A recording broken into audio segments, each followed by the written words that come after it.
The delivery driver had barely said, "Mrs. Kwon," before I realized those flowers were never meant for me.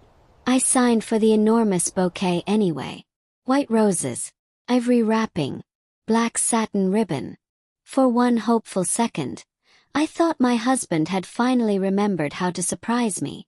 Then I opened the card. "Thank you for another unforgettable weekend. I already miss waking up beside you." I read it again. It wasn't addressed to me. Before I could process what I'd just read, I heard my husband's black Mercedes rolling through the gates. I slipped the card back into the bouquet just as the engine stopped. If you love emotional stories about betrayal, resilience, and women who quietly reclaim their lives, subscribe and join our family. Because what happened next taught me that sometimes the strongest revenge isn't loud. It's patient. The front door opened. "There you are," Ji-Ho said, loosening his tie. I lifted the bouquet. "These came." He barely glanced at them. "Beautiful. They are." Waited. If he had ordered them, surely he would say something. Instead he smiled. "You deserve flowers." Then he walked past me. He hadn't even asked who sent them. That was when I knew. My name is Jasmine Brooks. 8 years earlier, I had left Chicago believing Kwon Ji-Ho was the love of my life. Back then, he remembered how I took my coffee. He waited outside the school where I taught English just to walk me home. Once, during a storm, I laughed because he was holding the entire umbrella over me. "You're getting soaked." He smiled. "I'd rather get wet." When he proposed beside the Han River, he held my hands and said, "You'll never face life alone again." I believed him. Our wedding made society pages across Seoul. The wealthy Korean real estate heir and the African-American teacher. A modern fairy tale. Except fairy tales usually end before the mother-in-law arrives. The first morning at the Kwon estate, Chairwoman Choi Eun-Sook looked me over slowly. "So this is the American girl." Bowed politely. "It's an honor to meet you. My son has always had unusual taste." "Mother," Ji-Ho muttered. She smiled. "I'm only making conversation." But I understood perfectly. For years nothing I did was enough. At dinner she corrected my Korean. When guests praised something I cooked, she credited the housekeeper. Once, after another humiliating evening, I confronted Ji-Ho. "Does your mother hate me?" He sighed. "She doesn't hate you. Then why does she treat me like I don't belong? She's old-fashioned." "Ji-Ho, I need you to stand up for me." His expression hardened. "Jasmine, not everything needs to become a confrontation." That sentence changed something in me. I stopped asking him to defend me. Instead, I poured myself into Noah and Ella. One afternoon, Noah hugged my waist and whispered, "Mom, when you smile, this house feels happy." I nearly cried. Because lately, smiling had become work. Ji-Ho was disappearing too. Late meetings, business trips, missed dinners, perfume I didn't recognize. I explained away every clue until the bouquet made that impossible. The next morning, I entered Ji-Ho's study to print Noah's homework.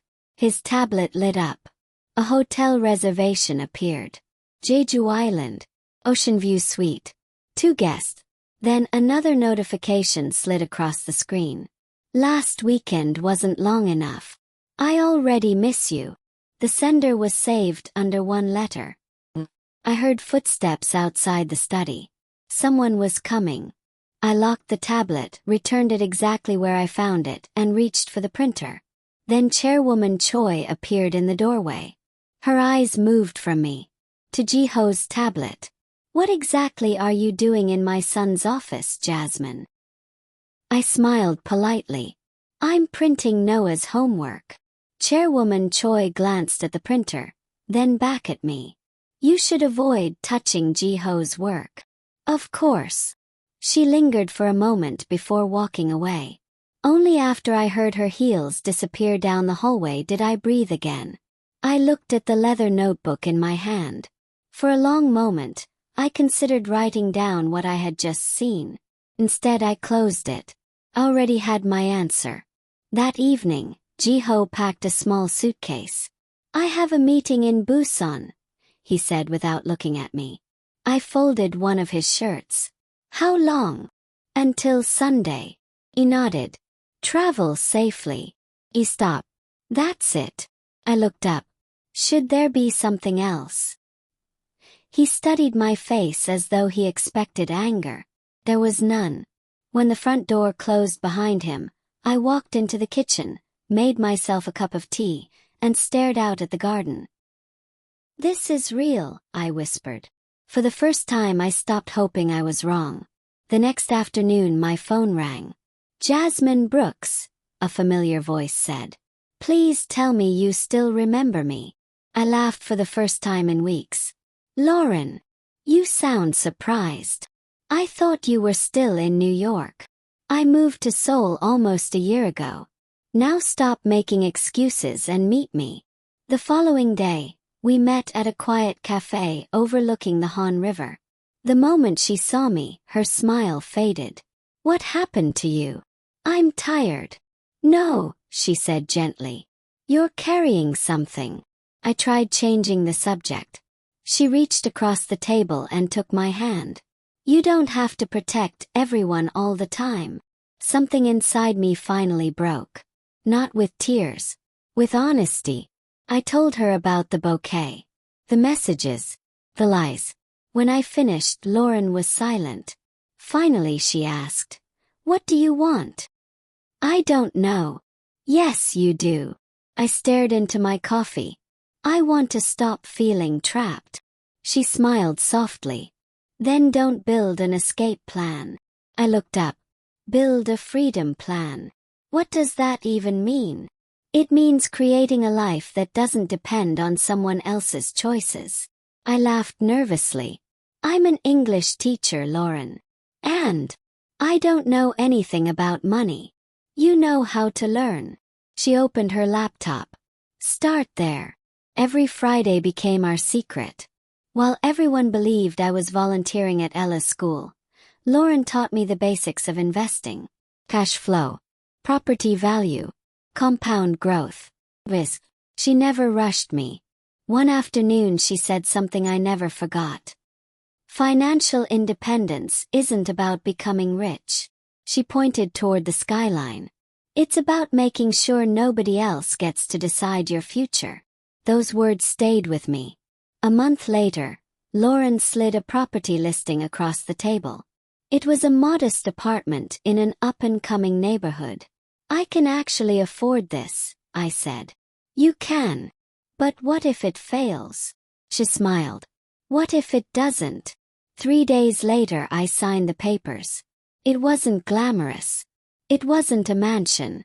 But as I wrote my name across the final document, I realized it was the first major decision I had made entirely for myself since marrying Ji-Ho. That evening, miles away, Chairwoman Choi sat across from a private investigator. She slid an envelope across the desk. "I want to know everything my daughter-in-law is hiding." The investigator nodded. Neither of them realized. They were already looking in the wrong direction. A week later, Lauren called before I even left the house. "Check your email." I opened my laptop. The apartment I had purchased just 6 weeks earlier had already increased in value. I blinked. "There has to be a mistake." "There isn't," Lauren laughed. "The city just approved a new subway extension." I stared at the numbers. "Oh, I actually made money." "You made a smart decision."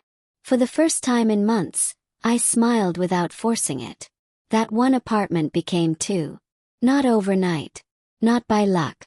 Lauren made sure every decision was slow, researched, and documented. "Don't chase quick money," she reminded me. "Build something that lasts." At her recommendation, I met attorney Lee Jae-hyun. He reviewed every contract, every transfer, and every receipt. When he finished, he closed the folder. "If your marriage ends," he said, "no one will be able to question where your assets came from." He nodded. I'm not planning a fight. I know, he replied. I'm planning for peace. As the months passed, something unexpected happened. I stopped waiting for Ji-Ho. If he came home late, I slept. If he canceled dinner, I ate with Noah and Ella. If he lied, I simply listened. One evening he looked at me across the table. You've changed. Have I? You don't ask where I've been anymore. I smiled gently. I trust you'll tell me if it matters. For the first time he looked uncomfortable. The silence belonged to him now. A few days later, Chairwoman Choi hosted one of her formal dinners. Business leaders, politicians, old family friends. As I poured tea, one guest smiled. Mrs. Kwon Ji-Ho is fortunate to have such a graceful wife. Before I could answer, Chairwoman Choi spoke. Grace is easy. She lifted her teacup. Contributing to a family legacy is much harder. Everyone understood the insult. I set the teapot down carefully. I agree. She looked at me. A legacy is built through wisdom, patience, and good decisions. Neither of us spoke again. But for the first time she couldn't read me. The next morning, I overheard her speaking in her study. I've paid that investigator for months, she snapped. He still hasn't found anything. A man's voice answered. Mrs. Kwon appears to live a very ordinary life. I quietly walked away before they noticed me. Ordinary. I almost laughed. If only they knew. That afternoon, Lauren sent me another property listing. A spectacular mansion overlooking the Han River. Floor-to-ceiling windows. Private gardens. Breathtaking views. It's beautiful, I whispered. One day, Lauren said. Smiled. One day. I saved the listing anyway. Not because I thought I could afford it. Because for the first time I could imagine a future that belonged to me. 3 weeks later, Ji-Ho came home earlier than usual. His expression was unusually serious. We need to talk. Closed my book. Okay. He took a deep breath. I don't think this marriage is working anymore. I looked at him quietly. There was guilt in his eyes. But there was also relief. He expected me to cry. Instead I stood. I've been expecting this. His head lifted. What? I'll agree to the divorce. He stared at me in disbelief. You're not going to fight me? I shook my head. No. Then I picked up my phone. A message from Attorney Lee had just appeared. Everything has been prepared. Whenever you're ready. For the first time since our marriage began, I wasn't walking into the unknown. I was walking toward the life I had quietly spent months building. 3 weeks later, we sat across from each other in Attorney Lee's office. Ji-Ho arrived with 2 lawyers. Chairwoman Choi took the seat beside him without acknowledging me. One of the attorneys cleared his throat. Mrs. Kwon, our client is prepared to offer a generous financial settlement. Attorney Lee glanced at me. I nodded for him to continue. In return, we ask that you waive any future claims against the Kwon family's business interests. I almost smiled. They still believed I needed their wealth. Attorney Lee calmly opened a leather portfolio. Before discussing settlements, I'd like to clarify a few facts. He placed several documents on the table. Property records, investment statements, tax filings. Every page was carefully organized. For the past 18 months, Attorney Lee said, Mrs. Jasmine Brooks has independently acquired investment properties using legally documented personal funds. One of Ji-Ho's attorneys frowned. That isn't possible. Attorney Lee slid another file toward him. It has all been verified. Ji-Ho looked at me. You've been investing. Yes. Why didn't you tell me? I held his gaze. Because every time I tried to tell you something important, you weren't listening. His shoulders dropped. For the first time he had no answer. Chairwoman Choi picked up one of the property deeds. You bought these. Yes. Without asking my son. I answered calmly. I didn't need permission. The room fell silent. Attorney Lee placed one final folder on the table. This is Mrs. Brooks' most recent purchase. Chairwoman Choi opened it. Her eyes widened. She looked at Ji-Ho. I know this address. He took the document from her. His expression changed instantly. Months earlier, the Kwon family had quietly tried to purchase one of the last luxury homes overlooking the Han River. Someone else had submitted the winning offer. Neither of them had ever learned who. Till now. Ji-Ho looked at me. You bought the house. He nodded. One careful decision at a time. No one spoke after that. The divorce was finalized several weeks later. The court recognized every investment as my separate property because each purchase had been properly documented before the proceedings began. Most importantly, Noah and Ella would live primarily with me while continuing to spend meaningful time with their father. There were no dramatic speeches, just signatures, and a chapter quietly coming to an end. On moving day, Noah raced through the front door before the movers had finished unloading. Mom! What is it? He spun around the living room laughing. Can I really pick my own bedroom? You can. Ella tugged on my hand. Can we plant flowers in the garden? Smiled. What kind? She thought for a moment. White roses. For a second, I remembered the bouquet that had shattered my world. Then I looked at my daughter. Yes, I said softly. Let's make new memories with them. That evening, we stood together on the back terrace watching the sunset over the river. Noah slipped his hand into mine. Mom! Yes. Are we finally home?